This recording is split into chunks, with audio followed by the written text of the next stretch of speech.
নমস্কার বন্ধুরা, আমি গীতার কিচেনে আপনাদেরকে আবারও স্বাগত।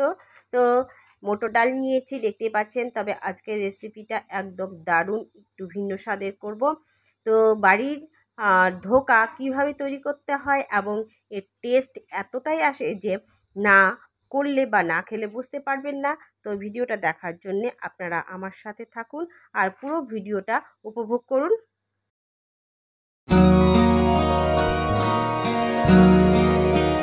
এখানে মটর ডাল রাত্রিবেলা ভিজিয়ে রাখবেন যদি সকালবেলা করেন, আর যদি দুপুরবেলা রান্না করেন তাহলে সকালবেলা ভিজলেই চলবে।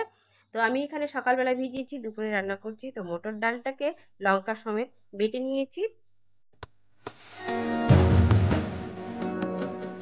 এদিকে মটর ডালের মধ্যে দিয়ে দিচ্ছি পরিমাণ মতো লবণ, হলুদ, আর দিয়ে দেবো জিরের গুঁড়ো, ধনের গুঁড়ো দিয়ে এগুলোকে জল দিয়ে ভালো করে মিশিয়ে নেব।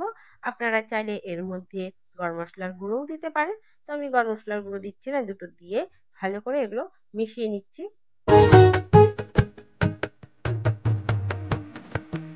তো ওভেনে কড়াই বসিয়েছি, কড়াই ভালো করে গরম করে নিতে হবে আর তেলও সাথে গরম করে নিতে হবে। আর কালো জিরে ফোড়ন দিয়ে আমি ওই মিশ্রণটাকে ঢেলে দিচ্ছি।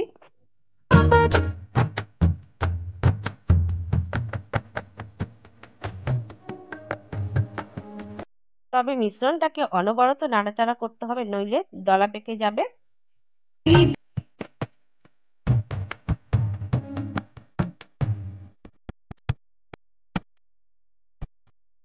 এদিকে মিশ্রণটা হওয়ার আগেই থালার মধ্যে তেল দিয়ে আমি থালাটাকে রেডি করে নিচ্ছি।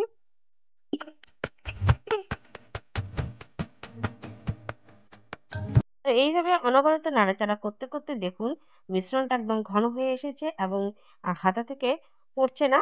তো এটা হয়ে গেছে। এখন থালার মধ্যে নামিয়ে ভালো করে থালার মধ্যে চারিদিকে ছড়িয়ে দেব।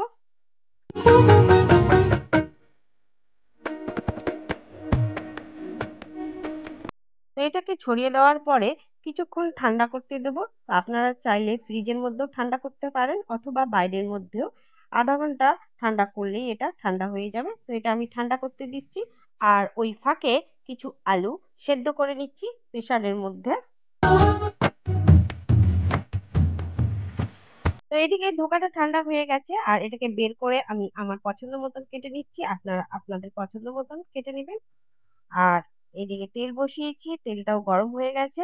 এখন এই টুকরোগুলোকে সুন্দর করে ভেজে নেব।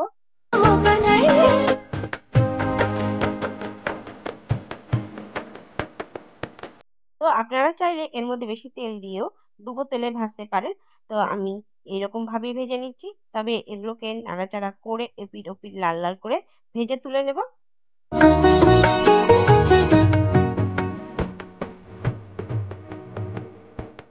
এখানে অনেকগুলোই বড়া হয়েছে, তবে একসাথে সব বড়া ভাজতে পারিনি।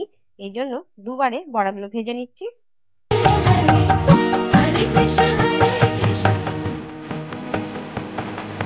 এদিকে এই রেসিপিটা করার জন্য টমেটো, লঙ্কা, আদা আর কিছু বাদাম নিয়েছি। এগুলোকে আমি মিক্সারের মধ্যে পেস্ট করে নিচ্ছি।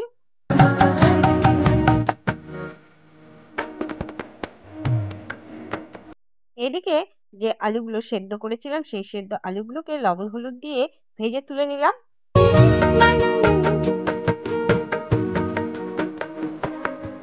আবার ওই কড়াইয়ের মধ্যে খানিকটা তেল দিয়ে তাতে শুকনো লঙ্কা আর গোটা জিরে ফোড়ন দিয়ে দিলাম। আর ফোড়নটা হয়ে যাওয়ার পরে দিয়ে দিলাম মশলার পেস্ট।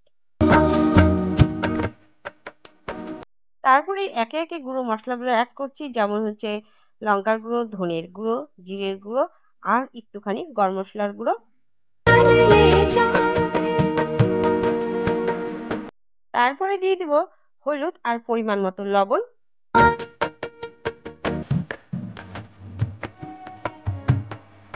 এখন সবগুলো উপকরণ ভালো করে মিশিয়ে নিয়ে মশলাটাকে বেশ কিছুক্ষণ কষিয়ে নেব। তো মশলাটাকে ভালো করে কষিয়ে নিয়েছি, তারপরে দিয়ে দিলাম ভাজা আলুগুলো এবং ভাজা আলুগুলো দিয়ে এটাকে আরো কিছুক্ষণ কষিয়ে নিয়েছি। এখন এর মধ্যে দিয়ে দিচ্ছি পরিমাণ মতো জল।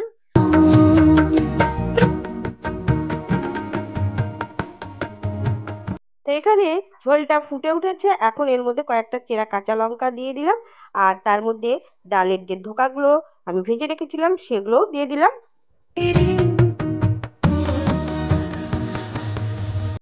ধোকাগুলো দেওয়ার পরে এটাকে আরো কিছুক্ষণ জাল দিয়ে নিয়েছি এবং ধোকাগুলো বেশ নরম নরম হয়ে এসেছে। এখন এটা হয়ে গেছে, নামিয়ে ফেলছি।